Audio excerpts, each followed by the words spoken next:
Corona চিকিৎসা নিয়ে সরকারের সর্বোচ্চ পর্যায়ের উদ্যোগ এবং মাঠ পর্যায়ের বাস্তবায়ন এই দুটির মধ্যে বেশ ফারাক দেখা যাচ্ছে। একদিকে দেখতে পাচ্ছি আমরা মানুষের প্রাণপণ চেষ্টা, যারা ফ্রন্ট লাইনে ফাইট করছেন, অন্যদিকে দেখতে পাচ্ছি কিছু মানুষের কাছে এই স্বাস্থ্য কাঠামোর জিম্মি দশা। প্রশ্ন আসে, তারা কি আসলে এই কাঠামোর চেয়েও শক্তিশালী?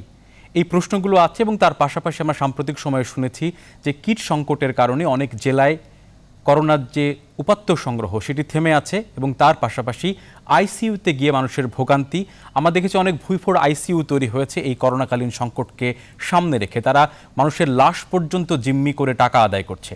এই সংকটের মধ্যে আমাদের সমাধানটি কোন দিকে? আপনাদের সঙ্গে আজকে এই সমস্ত প্রসঙ্গ নিয়ে কথা বলবো। আপনাদের সঙ্গে আছি আমি আশিকুর রহমান শ্রাবণ। আপনারা দেখছেন জনতন্ত্র গণতন্ত্র।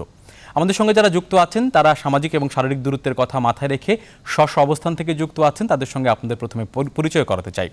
আমাদের সঙ্গে আছেন জনাব শামীম ওসমান এমপি, আওয়ামী লীগ নেতা। আপনাকে স্বাগত জানাচ্ছি আমাদের আজকের আলোচনায়।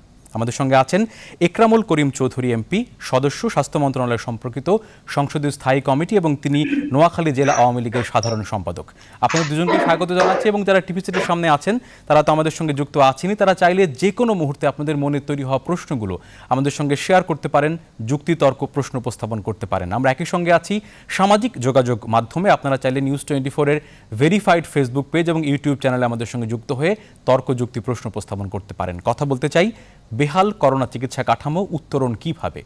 আমরা যদি একরামুল করিম চৌধুরী আপনাকে দিয়ে আলোচনা শুরু করতে চাই, আসলে সাম্প্রতিক সময়ে সামাজিক যোগাযোগ মাধ্যমে আপনার কয়েকটি বক্তব্য মানুষ খুবই গ্রহণ করেছে এবং আমাদের দেখেছি মেইনস্ট্রিম মিডিয়াগুলো সেগুলোকে ক্যাচ করে নিউজও করেছে।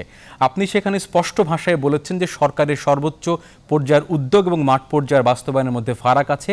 সিন্ডিকেটের কথাটি আপনি বারবার তুলে এনেছেন। আপনি নিজেও এই স্বাস্থ্য কাঠামোর একটি গুরুত্বপূর্ণ অংশ অবস্থান করছেন। আপনার কাছ থেকে প্রথমত জানতে চাই যে আসলে আপনার মূল্যায়ন এবং বক্তব্য কি, সিন্ডিকেটটি আসলে কতখানি শক্তিশালী?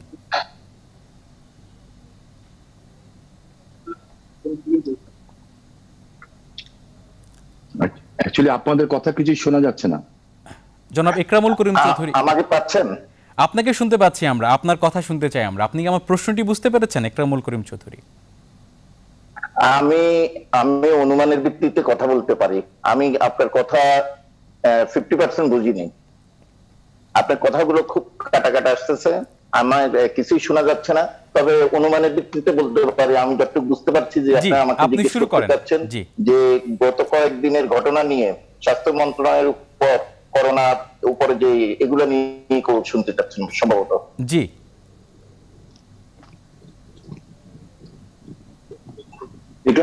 আমি আসলে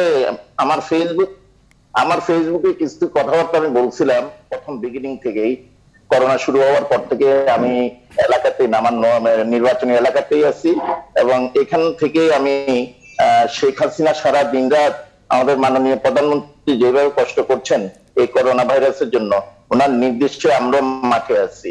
কারণ এই দেশটা গড়ে দিয়ে গেছেন ওনার বাবা, আর স্বাধীনতার পর এই বাংলাদেশের উচ্চ পর্যায়ে নিয়ে যাচ্ছেন আমাদের নেত্রী শেখ হাসিনা।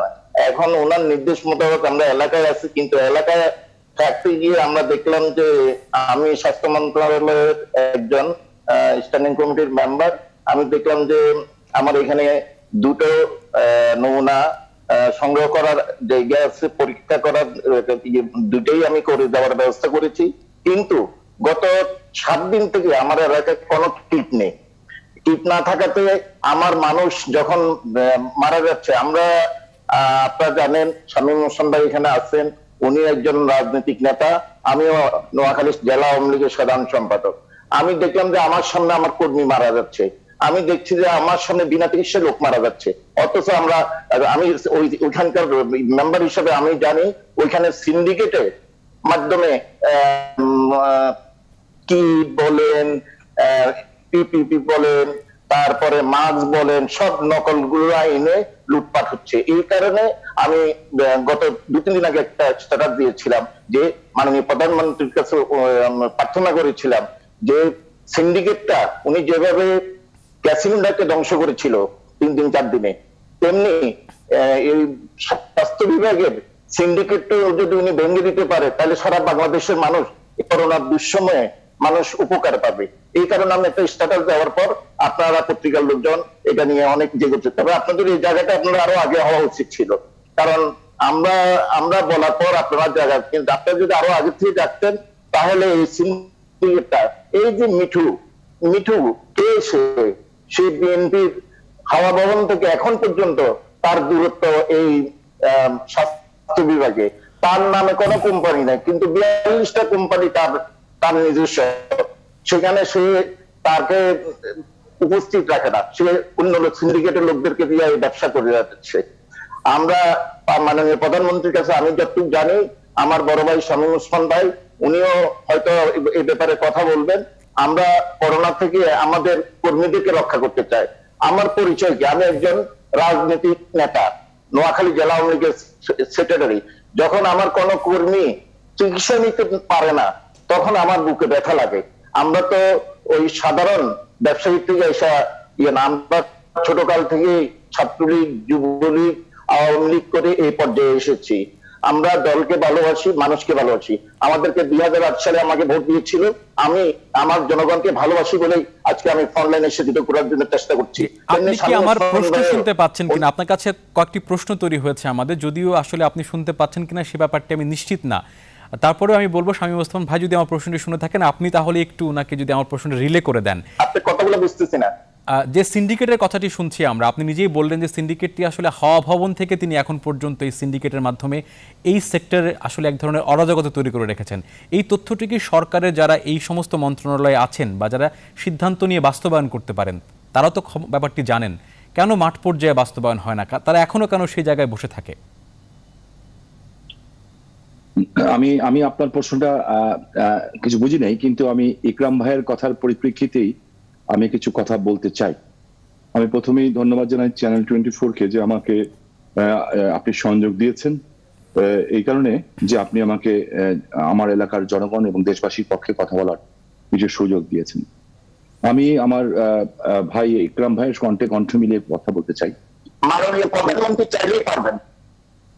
সেটা হচ্ছে, আমি যে কথাটা বলতে চাচ্ছি আপনাকে সেটা খুব পরিষ্কার। আপনি কি আমার কথা শুনতে পাচ্ছেন? জি, আপনাকে শুনতে পাচ্ছি, আপনাকে শুনতে পাচ্ছি।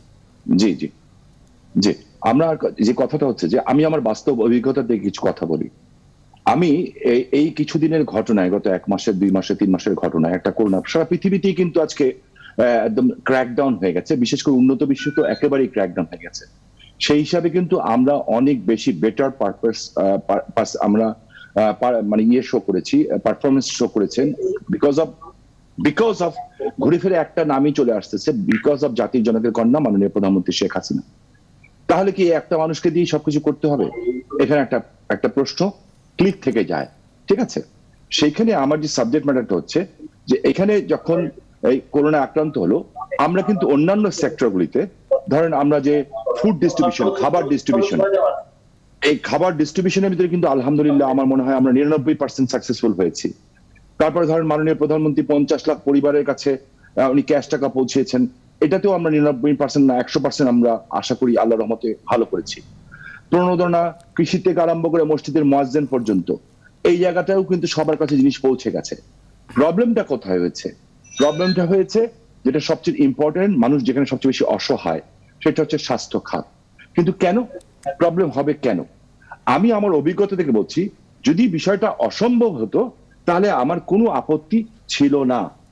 আমি একদিকে ভীষণ ডিপ্রেসড, আরেকদিকে আমি মোটামুটি কিছুটা শান্তি পাচ্ছি। ডিপ্রেসড এখনো ইকরাম ভাই ডিপ্রেসড, কারণ উনি ওনার প্রবলেম এখনো সলভ করতে পারেন নাই, বাট আমি সন্তুষ্ট এই জন্য যে আমি আমারটা পেরেছি। এখন যাদের জন্য পেরেছি তাদের কথা যদি না বলি তাহলে এটা অকৃতজ্ঞতা হয়ে যায়। কিন্তু আমার কোশ্চেনটা হচ্ছে, ইফ দে ক্যান, তাহলে যার দায়িত্ব সে কি করছে? সে কি অযোগ্য, নাকি দুর্নীতিবাজ, নাকি শস্যের ভিতরে ভূত আছে? এই বিষয়টি নাকি সরকারকে সাবোটাজ করছে? যদি যেটাই হোক, দায়িত্ব কিন্তু সরকারকে এবং আমাদেরকেই বহন করতে হবে। জবাবদিহি মানুষের কাছে আমাদেরকেই করতে হচ্ছে। যা অবস্থা ইকরাম ভাই, তা অবস্থা শামীম ওসমানের, তা অবস্থা সবারই। আর আমরা যেই দলটা করি সেই দলটার আদর্শিক নেত্রী হচ্ছেন শেখ হাসিনা। উনি নিজে সাদাকে সাদা বলেন, কালোকে কালো বলেন। বঙ্গবন্ধু বলেছিলেন 7 কোটি কম্বলের মধ্যে আমার কম্বলটা কোথায়? আর গতদিন 3 দিন আগে মাননীয় প্রধানমন্ত্রী বলেছেন পুকুরের পার কেটে বলে পুকুর কাটা হয়েছে, এই বিল নেওয়া হয়। সেই সাহসে বলিয়ান হয়ে আমি বলতে চাই যে আমার এলাকাতে সেম প্রবলেম ইকরাম ভাইয়ের মতো। মাননীয় প্রধানমন্ত্রী খোদ নিজে ভিডিও কনফারেন্সের মাধ্যমে নারায়ণগঞ্জে হাসপাতালের ডিক্লারেশন দিলেন যে টেস্ট কিট করা হবে, ওই যে টেস্ট ল্যাব করা হবে, প্লাস ওইটাকে করোনা হাসপাতাল, কোভিড-19 হাসপাতাল ডিক্লেয়ার করলেন। 300 বেডের একটা হাসপাতালকে বলা হলো আইসি করা হবে। গত পরশুদিন, আলহামদুলিল্লাহ গত পরশুদিন আমার আইসিইউর খাট এসছে। প্রধানমন্ত্রী ডিক্লেয়ার দিয়েছেন 2.5 মাস আগে। ঠিক ইকরাম ভাইয়ের মতো অবস্থা, ল্যাব বন্ধ। আমি অনুসন্ধান করলাম যে কেন বন্ধ। আমি সবাইকে খারাপ বলবো না, স্বাস্থ্য মন্ত্রণালয়ের ডিজি সাহেব হেল্প করেছেন, ডাইরেক্টর হাসপাতাল হেল্প করেছেন, কিন্তু আবার ফোন করতে করতে একটা সময় আমি সিক অ্যান্ড টায়ার্ড হয়ে গেলাম। ওনারা প্রতিদিনই বলেন এই পরশুদিন, এই তারপর দিন। আমরাও পাবলিক ওইভাবে আশ্বাস দিই চালু হয়ে যাচ্ছে, হয়ে যাবে। যখন একেবারে নিজে বুঝলাম যে আর পারছি না, ইকরাম ভাইয়ের মতো অবস্থা, যখন দেখছি একটা মানুষকে আমি হাসপাতালে বেড দিতে পারছি না, ঢাকায় নিচ্ছে না, হ্যাঁ একটা রোগী ভর্তি করাতে পারছি, 2 রাকাত শুক্রবার নফল নামাজ পড়ছি, এই যখন সিচুয়েশন, তখন আমি কিছু লোকের সাহায্য পেয়েছি। আমি বলতে চাই তাদের কথা, যেমন আমাদের প্রধানমন্ত্রীর মুখ্য সচিব মহোদয়, মাননীয় প্রধানমন্ত্রীর সচিব মহোদয় তফাজ্জল সাহেব, ইভেনচুয়ালি মাননীয় প্রধানমন্ত্রীর যিনি প্রতিরক্ষার দায়িত্বে, এটা তার কাজই না, এসএসএফ এর চিফ মেজর জেনারেল মুজিব, আমাদের গোয়েন্দা সংস্থার প্রধানরা, আমি ওনাদেরকে বলেছি এবং আমি অবাক হয়েছি, বিস্মিত হয়েছি যে রাতে 10টা, 11টা, 12টা, 1টার সময় তাদেরকে ফোন দিয়েছি এবং তারা আমাকে বলেছেন শাহীন ভাই আপনি অরিড হবেন না, সাহস দিয়েছেন, উৎসাহ দিয়েছেন, ভরসা দিয়েছেন। কারণ প্রধানমন্ত্রীকে তো প্রতিটা মুহূর্তে ডিস্টার্ব করা যায় না। ওনাদের কাছে বলেছি যে কি করবো, একটা ফাইনাল বলেন। এবং খুব অবাক ব্যাপার, ওনারা আমাকে বলেছেন 48 ঘন্টার মধ্যে ইনশাল্লাহ সমস্যার সমাধান হবে। 48 ঘন্টার মধ্যেই সমস্যার সমাধান হয়েছে, টেস্ট কিটও এসছে, আমার বেডও এসছে, আইসিইউ চালু হবে। এখানে আমার প্রশ্নটা, ইফ দে ক্যান, তাহলে যারা ওইখানে বসে আছেন, যাদের দায়িত্ব ছিল এটা, তারা কারা? মেবি আমি বলছি না যে তারা খারাপ, তাহলে তারা কোয়ালিটি ফুল লোক না, তো রিমুভ দেম। হয়তো তারা ওই পাট ও বস্ত্র মন্ত্রণালয় ভালো করবেন, বাট এই জায়গাটাতে, এই সেক্টরে, আমি বলছি না যে বাংলাদেশে কিন্তু আমেরিকার মতো লক্ষ লক্ষ লোক মরে গেছে, মৃত্যুর হার কম, কিন্তু একটা জীবন বাঁচাতে পারাটাও কিন্তু একটা জাতির কাছে অনেক বড় ব্যাপার। যার হয় সে বুঝে। এখন আমার পিতার যদি হয়, আপনার সন্তান, আল্লাহ মাফ করুক, আপনার সন্তান কিংবা ইকরাম ভাইয়ের কারো যদি হয়, আমরা যদি হায়াত মৌত আল্লাহর হাতে, কিন্তু যদি মিনিমাম আইসিইউ সাপোর্টটা যদি নিতে না পারে, তাহলে কিন্তু এই কষ্ট সে। শামীম হোসেন, আপনার কাছে আমরা এই প্রসঙ্গ নিয়ে একটু আসছি, আমাদের সঙ্গে একজন দর্শক আছেন, তার প্রশ্নটি নিতে চাই একটু আমরা। দর্শক, আপনার নাম বলে আপনার প্রশ্নটি আমাদের কাছে করবেন। আসসালামু আলাইকুম, আমার নাম মনিরুজ্জামান উজ্জ্বল। জি, শামীম ওসমান সাহেবের কাছে আমার প্রশ্ন, নারায়ণগঞ্জে যে স্বাস্থ্য সেবা, এই যে আইসিইউর কথা বললেন, এগুলি, উনি তো নির্বাচিত সাংসদ, উনি দীর্ঘদিন অভিজ্ঞ রাজনীতিবিদ, তো এতদিনেও তিনি কি খেয়াল করেননি যে নারায়ণগঞ্জের স্বাস্থ্য সেবার যে বেহাল অবস্থা, আইসিইউ বেড নেই বা পরীক্ষা নিরীক্ষার সুযোগ নেই? একজন জননেতা হিসাবে উনি আসলে এই দায়ভারটা নেবেন কিনা? জি, আপনাকে ধন্যবাদ জানাচ্ছি। উত্তরটি চাই শামীম হোসেন আপনার কাছ থেকে। জি, আমি ওনার সাথে একদম এগ্রিড যে, এবং আমি যদি এখন বলি যে এই ব্যাপারে আমি এখন না, 5 বছর আগের থেকে কাগজ দিয়েছি, মেডিকেল কলেজ করার জন্য আমি ডিও লেটার দিয়েছি, সবকিছু দিয়েছি, বাট সেইটা আপনার, আমি মনে করি না সেটা আমার উত্তর হওয়া উচিত। আমার উত্তর হওয়া উচিত যে আমার এখানে ব্যর্থতা আছে এবং আমি এখানে ব্যর্থ, এই জন্য অবশ্যই আমি হাত জোর করে ক্ষমা প্রার্থী। কারণ এখানে আমারও দায়িত্ব ছিল, আমি হয় নাই এটার জন্য আমি আরেকজনকে অভিযুক্ত করতে পারি, বাট হয় নাই, it is my responsibility, because আমি মানুষের কাছে ভোট নিয়েছি। আমি ডিএনডি বাদ সমস্যার সমাধান করতে পারলে, আমি লিং রোডের সমস্যার সমাধান করতে পারলে, আমি আদার্স হাজার সমস্যার সমাধান করতে পারলে, এটা পারি নাই কেন? কিন্তু আমরা চেষ্টা করেছি, কিন্তু হয় নাই। আর হয় নাই যে, এই যে দর্শক যে কথাটা বলেছেন, ইট ইজ ট্রু। এই কাজটা শুধু আমার একলা না, আমরা এখানে 5 জন এমপি আছে, মন্ত্রী আছেন, মেয়র আছে, সবাই আছে, বাট আমি কেউ দোষ করবো না। আমি মনে করি এখানে আরেকটু সম্পূরক প্রশ্ন আছে শামীম হোসেন আপনার কাছে করতে চাই। সেটা হচ্ছে, আপনি বলছিলেন যে আসলে আমাদের স্বাস্থ্য খাতের যে দীর্ঘদিনের সংকট, সেই সংকটটি করোনাকাল আমাদের চোখে আঙুল দিয়ে দেখালো যে আসলে সংকটটি কতখানি তীব্র। আমরা এই খাত নিয়ে গণমাধ্যম বারবারই কথা বলে, আপনারাও পার্লামেন্টে দাঁড়িয়ে কথা বলেছেন, গতকালকেও পার্লামেন্টে এই প্রসঙ্গে কথা হয়েছে। আপনি বলছিলেন যে শুধুমাত্র প্রধানমন্ত্রী এবং তার আশেপাশের কিছু দায়িত্বশীল ব্যক্তি ছাড়া যারা অন্যান্য জায়গায় আছেন তারা আসলে দায়িত্ব ঠিকমতো পালন করছেন না। আপনি প্রশ্ন করেছেন যে আসলে তাহলে তারা আসলে এই জায়গায় কেন বসে আছেন, এই প্রশ্ন আপনি তুলেছেন, এই প্রশ্ন কিন্তু মানুষও তুলছে। আপনার এখানে বক্তব্য কি থাকবে শামীম ওসমান? আমি আসলে প্রশ্নটা বুঝি নাই কিছু, হ্যাঁ কিছুই বুঝি নাই। তবে আমি এটা মনে করে বলে থাকেন, আপনি যদি এটা বলে থাকেন যে প্রধানমন্ত্রী যারা সাথে আছেন তারা ডিপ্রে থাকেন, অন্য কেউ পারে নাই কেন, এটাই কি আপনার প্রশ্ন ছিল? কাছাকাছি আর কি, কাছাকাছি। জি আচ্ছা, যাক, আমি যেটা বলছি কি, হতাশ হওয়ার কোনো কারণ নেই, বাট থিং ইজ দ্যাট কাউকে না কাউকে ঘন্টা বাজাতে হবে, ঘন্টা কাউকে বাজাতে হবে। একটা মানুষ, একটা জাতির পিতার কন্যা, যার পুরো পরিবার বংশ সবাইকে মেরে ফেলা হয়েছে, দুটো বোন বেঁচে আছেন, অক্লান্ত পরিশ্রম করে জিডিপি কে আজকে 8% উপরে নিয়ে গেছেন। কিছু সংখ্যক লুটেরা, চোর, ব্যাংক লুটেরা, অর্থ পাচারকারী, হ্যাঁ, যাদের বিরুদ্ধে কথা বললে তারা তাদের টাকার জোর দেখিয়ে তাদের কালো টাকা দিয়ে কালকে দেখা যাবে ইকরাম ভাইকে সাইজ করে ফেলবে, আমাকে সাইজ করে ফেলবে, কিংবা আপনাকে সাইজ করবে। আই ডোন্ট কেয়ার দেম, আমি তাদেরকে কেয়ার করি না। বিকজ আমরা রাজনীতি করতে এসেছি কিছু পাওয়ার জন্য না। আমরা যখন বঙ্গবন্ধুর মৃত্যুর পর ক্লাস 8 থেকে রাজনীতি করা শুরু করেছি, 79-80 সনে জেল খাটা শুরু করেছি, তখনই পিঠের হাড্ডি বাড্ডি ভেঙে চৌচির হয়েছে সবকিছু। তো আমরা ওইটা কেয়ার করি না। আমরা যেটা মনে করি, যেটা বলার দরকার সেটা বলবো।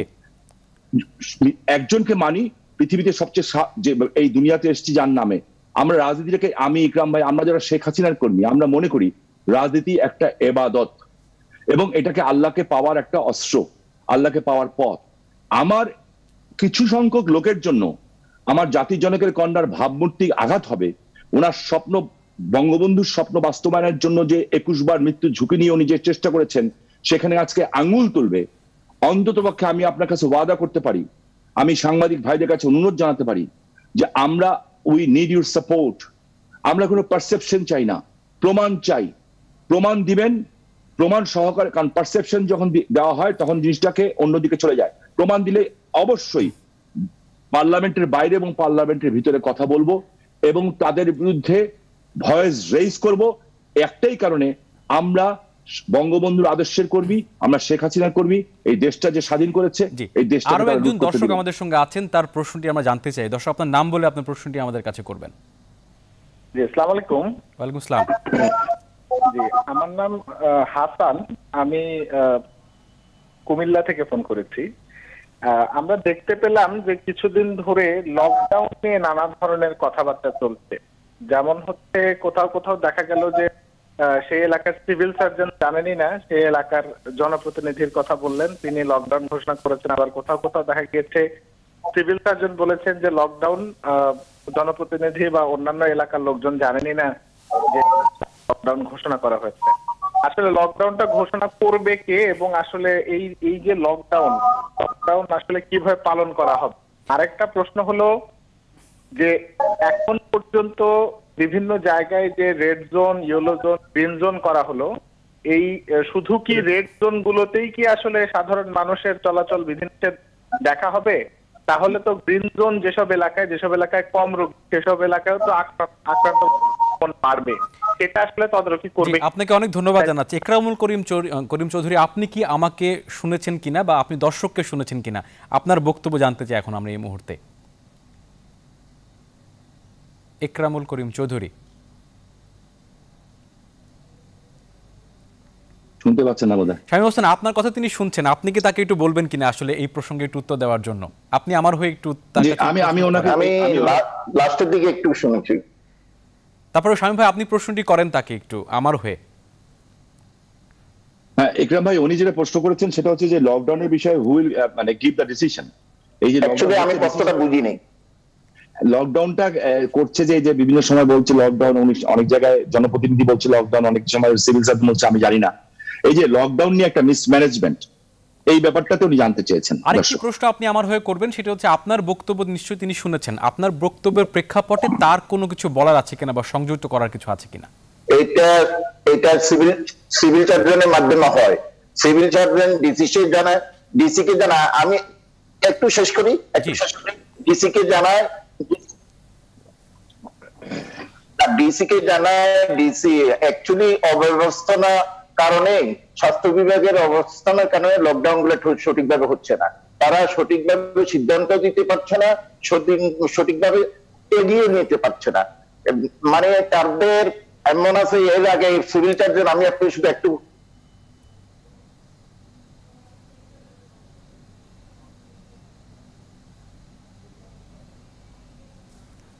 শোনা যাচ্ছে না কিছু। শামীম হোসেন, আপনার কাছ থেকে উত্তরটা চাই। যদি হয় তাহলে এগুলা কন্ট্রোল করবে কি? এটা তো স্বাস্থ্য সেবা কন্ট্রোল করার কথা, এটা তো আমার লোকালি করার কথা না, শামীম লোকালি করার কথা না। কিট, আমি আরেকটা জিনিস, কিটের প্রয়োজন হইলে আমরা নোয়াখালী থেকে লোক পাঠালে কিট আনতে হয়, কিন্তু কিট গুলো তো পাঠানো করতে স্বাস্থ্য মন্ত্রণালয়, এটা তো আমাদের কাজ না, এটা তো স্বাস্থ্য মন্ত্রণালয়ের কাজ। যদি আমার নোয়াখালীতে কিট লাগবে, উনি কিট গুলা ওই হাসপাতালে পাঠাবে, ওই হাসপাতালে পাঠাবে, কিন্তু আমাদের মানুষজন যাই বসে থাকতে হয় ঘন্টার পর ঘন্টা, দিনের পর দিন, তারপরে কিট গুলো পাওয়া যায় না।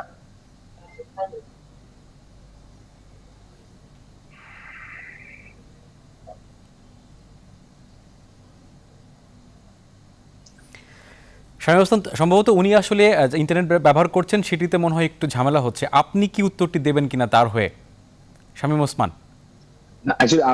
আমি আপনার ঠোঁটের লিপ দেখে প্রশ্ন উত্তর দিচ্ছি, টু বি অনেস্টলি। আমি কিছুটা শুনছি, কিছুটা বুঝছি, কিছুটা বুঝছি না। যে এইখানে যেমন টেকনিক্যাল ত্রুটি হচ্ছে না, এই স্বাস্থ্য মন্ত্রণালয়ের অবস্থা টেকনিক্যালি এই অবস্থা। কথা বলেন তো, এই টেকনিক্যালি অবস্থা, এই বুঝে না বুঝে উত্তর দিচ্ছি। যখন না বুঝে উত্তর দিচ্ছি, ওনাদের মধ্যেও বেশ কিছু লোক আছে যারা না বুঝে কাজ করছেন, ঠিক আছে? এবং ইট ইজ ট্রু, এখানে ব্যবসা হয়েছে, ব্যবসা না ধান্দা হয়েছে, এটাকে ব্যবসা বলে না। মানুষের জীবন নিয়ে যারা খেলে তারা কোনো সময় ব্যবসায়ী হতে পারে না, ওরা মানুষ হত্যাকারী। আমি তাদের কাছে একটা কথাই বলবো, এখনো সময় আছে, তওবা করেন আল্লাহর কাছে। কি ভাবছেন আপনারা মরবেন না? এই করোনা করোনাতেই বেঁচে গেলে একদম বেঁচে যাবেন? করোনার পরে কারোর মৃত্যু হবে না? পৃথিবীতে একটা সত্য, যে এভরিবডি, আমাদের সবাইকে মরতে হবে এবং আল্লাহকে জবাব দিতে হবে। ওনাদেরকে এখনই বলি, যারা টাকার পাহাড় করছে, যে নাম বললেন একজন, কি মিঠু না কি নাম বললো, এরকম আরো অনেক মিঠু আছে যারা এই ধরনের, এবং মিঠুরা তো একলা করে নেই, মিঠুদের সাথে তো নিশ্চয়ই আমলাতন্ত্র জড়িত আছে, রাজনীতি জড়িত আছে, অনেকেই জড়িত আছে, একলা কেউ করে না। সো এগুলি নিয়ে ভয় পাওয়ার কোনো কারণ নাই। কে খুশি হবে না হবে নাই নেই, হয়তো কোনো সাংবাদিক লিখবেন কিংবা বলবেন দেখে তার উপর একটা হয়তো ঝামেলা হবে, নাথিং টু ওয়ারি। সত্য বলতে গেলে কিছুটা ঝামেলা আসবেই, বাট আলটিমেটলি জয় কিন্তু সত্যের হবে, বিকজ একটা কথাই আছে, truth is beauty and beauty is truth. আমি এইটুকু গ্যারান্টি দিয়ে আপনাদের বলতে পারি, আমি আল্লাহকে সাক্ষী রেখে বলতে পারি, আমি শেখ হাসিনার মতো আল্লাহওয়ালা মানুষ দেখি নাই, আমি ওনার মতো দেশপ্রেমিক দেখি নাই, আমি আওয়ামী লীগ করে দেখে বলছি না, একটা আল্লাহর নামে শপথ করে বলছি, আমি 22 বছর ধরে তাহাজ্জুদ ছাড়ি নেই। সেখানেই বলি, যারা ভাবছেন পার পেয়ে যাবেন, কোয়াইট ইম্পসিবল। আল্লাহ রাব্বুল আলামিন যদি ওনাকে হায়াতে তৈয়বা দান করেন এবং সুস্থ থাকেন, আপনারা পার পাবেন না। আর আমরা যারা ওনার শিক্ষায় শিক্ষিত এবং দীক্ষিত হয়েছি, ইনশাল্লাহ পরিস্থিতি ভালো হলে, আমরা যদি তথ্য পাই, সাংবাদিক ভাইরা কিংবা অন্যান্য যারা ইনফরমেশন জানেন, আমার অন্তপক্ষে আমি আমারটা বলতে পারি আল্লাহকে সাক্ষী রেখে, আমি যদি ইনফরমেটিভ হই, আমি তো আমাদের এক উপদেষ্টাকেই পার্লামেন্টে ধরে বসছি, প্রধানমন্ত্রী উপদেষ্টা ছিলেন, ওইটা কেয়ার করি না, বিকজ আমাদের কিছু চাওয়া পাওয়ার জন্য আসে নাই। আমাদের যেটা পাওয়ার ছিল, আমাদের জেনারেশন আমরা পেয়ে গেছি, সেটা হচ্ছে বঙ্গবন্ধু হত্যার বিচার। এরপরে যা পেয়েছি সব প্লাস, বঙ্গবন্ধু হত্যার বিচার পেয়েছি, স্বাধীনতা বিরোধী শক্তির বিচার পেয়েছি, হত্যাকারীদের বিচার হয়েছে। হ্যাঁ, আমাদের একটা বিরতি নেওয়ার সময় হয়েছে, বিরতিটা নিয়ে ফিরে এসে আমরা আসলে বাকি আলোচনা করতে চাই এবং এর মধ্যে আমরা যান্ত্রিক গোলযোগটি দূর করার চেষ্টা করব। আমাদের সঙ্গে সবাই থাকবেন, বিরতি নিয়ে ফিরছি একটু পরে আমরা আবারও।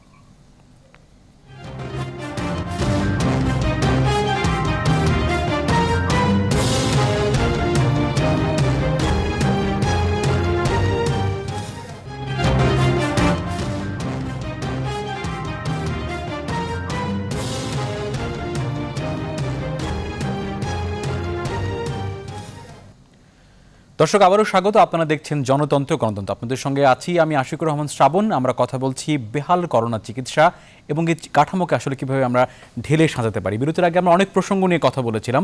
আমরা শামীম ওসমানের কাছে আবারও আসতে চাই। ইকরামুল করিম চৌধুরী আমাদের সঙ্গে একটু পরেই যুক্ত হবেন। তাকে পাওয়ার সঙ্গে সঙ্গে আমরা তার কাছে আসবো। শামীম ওসমানের কাছে আমাদের প্রশ্ন হচ্ছে যে আপনি বললেন যে আসলে আপনারা সত্যের পক্ষে দাঁড়াবেন, পার্লামেন্টেও কথা হচ্ছে, আপনারা গণমাধ্যমে কথা বলছেন।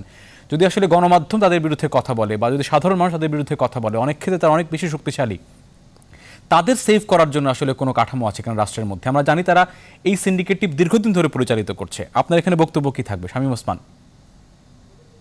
দেখেন, আমি একটা কথা খুব পরিষ্কারভাবে বলতে চাই যে আমরা তো দুনিয়াতে একবারই এসেছি, দুইবার তো আসবো না, তাই না? আর রাজনীতি করে যদি সত্য কথা বলতে না পারি আর সাংবাদিকতা করে সত্য কথা লিখতে না পারেন, তো রাজনীতি করার কোনো দরকার নাই আর সাংবাদিকতা কোনো দরকার নেই।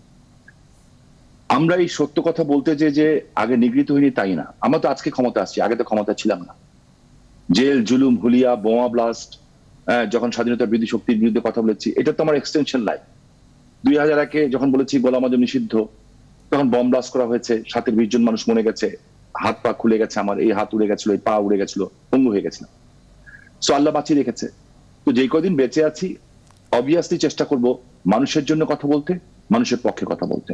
বাট সেইখানে অবভিয়াসলি আপনি যেটা বলেছেন সত্য, অনেকেই আছেন যারা হৃদয়ের রক্ত দিয়ে, আমি বিশ্বাস করি আওয়ামী লীগ করেন যে তারা শেখ হাসিনা জাতির জনকের কন্যা এখন আওয়ামী লীগের প্রপার্টি না, উনি বাংলাদেশের 17 কোটি মানুষের স্বপ্ন। বঙ্গবন্ধুর মৃত্যুর পর এই স্বপ্ন শেষ হয়ে গেছিল, এই স্বপ্ন মানুষ আবার দেখা শুরু করেছে ওনাকে ভিত্তি করেই। যেহেতু ওনাকে ভিত্তি করেই স্বপ্ন দেখা শুরু করেছে একটাই কারণে, কারণ উনি সাদাকে সাদা বলেন, কালোকে কালো বলেন, দেশকে একটা জিডিপিতে 8+ নিয়ে গেছিলেন।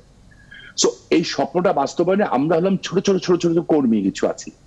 এই স্বপ্ন শুধু আমরা বাস্তবায়ন করেছি তা না, কিন্তু এই দেশবাসী বাস্তবায়ন করেছে।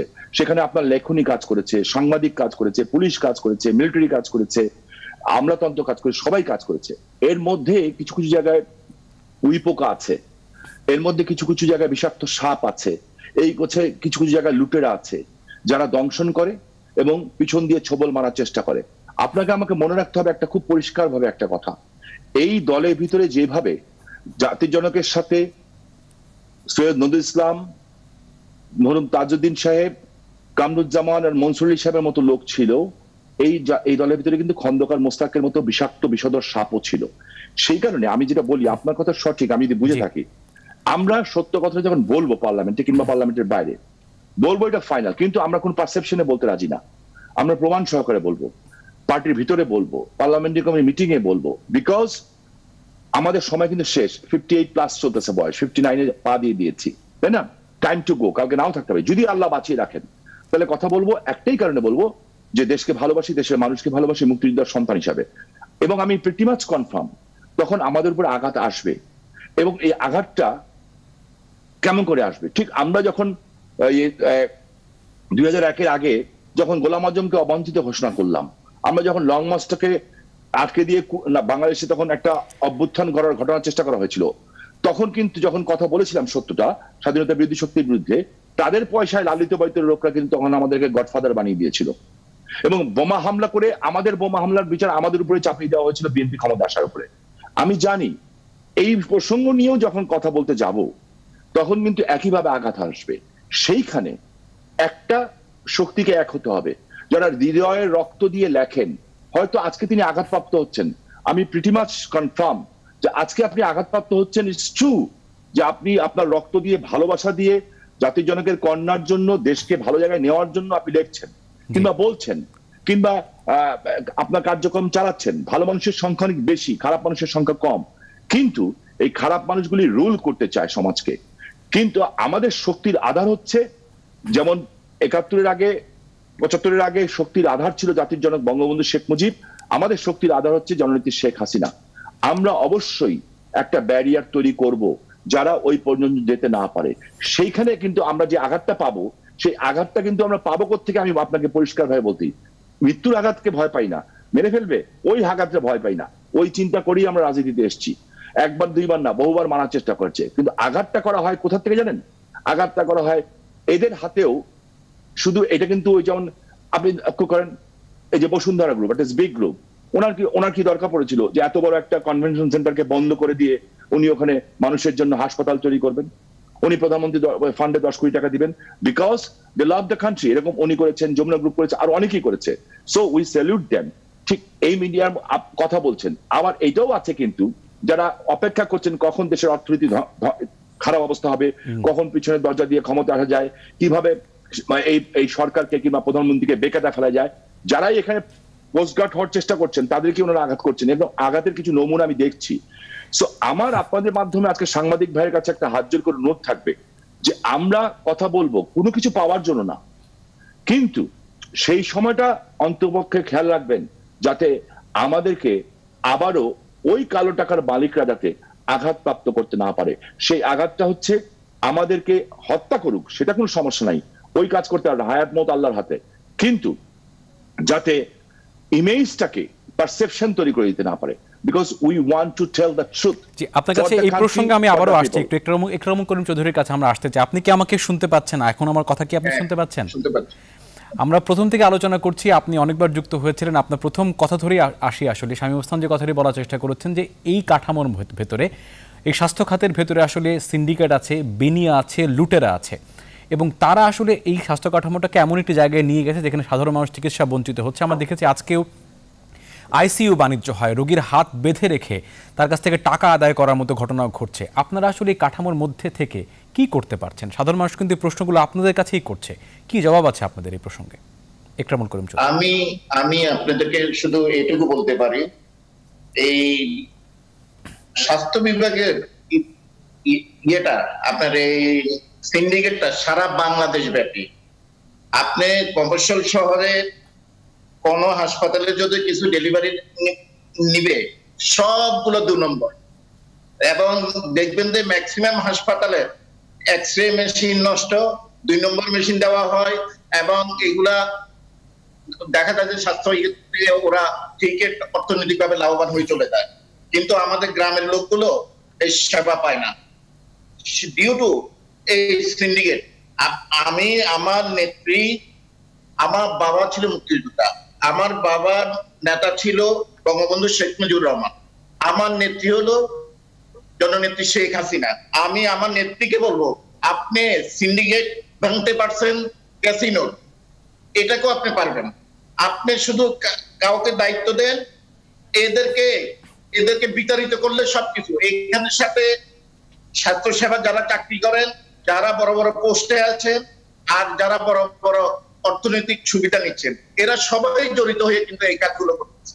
এইটা যদি ইমিডিয়েটলি এখান থেকে যদি ট্রান্সফার করে, তাহলে আমি মনে করি স্বাস্থ্যটা আবার ফেরত আসবে, নতুনত্ব ফেরত আসবে। এই দুর্যোগে স্বাস্থ্য ব্যবস্থাপনার বা স্বাস্থ্য মন্ত্রণালয়ের ভূমিকা বারবার প্রশ্নবিদ্ধ হয়েছে, সমন্বয় নেই কথাটি বারবার উচ্চারিত হয়েছে।